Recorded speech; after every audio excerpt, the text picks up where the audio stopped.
हाँ, नथुला वाले तो ये चोला और नथुला यहाँ फेंसिंग चल रही थी उस टाइम सर। और फेंसिंग में वो होता है खटपट खटपट कि ये लाइन हमारी, ये लाइन वो है। उस टाइम एक्चुअली इसमें कैजुअलिटी बहुत हो गई थी, हमारे भी अबाउट 80 जवान्स डाइड दैट, उनके 150 के आसपास उनके मरे थे। तो चाइनीज़ ने अनप्रोवोक्ड फायरिंग स्टार्ट कर दी थी। पहले ये होता था कि आप डिस्प्यूट करते थे, बात होती थी, फिर पीछे हट जाते थे सारे। और उस टाइम जनरल सगत सिंह ने परमिशन मांगी कि मेरे को आर्टिलरी खोलनी पड़ेगी, बिकॉज वो पूरे तैयार होकर आए हुए थे, हमारे तो फेंस ले करने वाला काम चल रहा था। तो मना कर दिया मैं बोला चलो खोलो, आप आर्टिलरी फायर खोलो। तो आर्टी फायर खोलने से ये हुआ कि जो उनका वो एक चाइनीज़ एक टैक्टिस भी है ना सर, इकट्ठे आते हैं, पूरे वेव्स में आते हैं। तो जब गोले पड़े सिर के ऊपर तो फिर वो वहाँ से उनके 100 नॉट ओनली पूरी आर्टी की कैजुअलिटीज़ हुई, आर्टी के कारण इन्फेंट्री लड़ी जो वहाँ पे थी। तो वो कांग्रेस या जो रूलिंग गवर्नमेंट ने सर 62 में बेवकूफ़ी करने के बाद जो मार खाई थी ना, तो उन्होंने 62 के बाद चाइनीज़ का इतना बड़ा एक पोर्ट्रेट बना रखी हमारे दिमाग में, देश को पेश की कि चाइनीज़ बहुत टफ फाइटर्स हैं, उनसे लड़ना बहुत मुश्किल है, हम इसलिए हारे हैं। ये नहीं बोला कि हमने तैयारी गलत की, हमने हुक्म गलत दिया, फॉरवर्ड पॉलिसी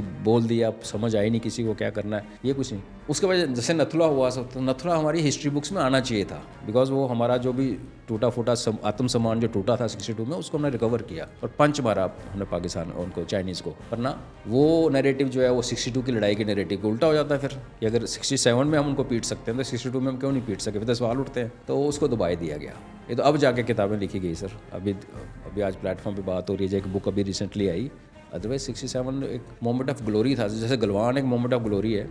कैजुअलिटीज़ होती हैं अपनी सर, लेकिन आप अगले को मुंह को तोड़ के आते हो, लेकिन उसको तो हमारी पूरी हिस्ट्री से बाहर निकाल दिया गया 67 का।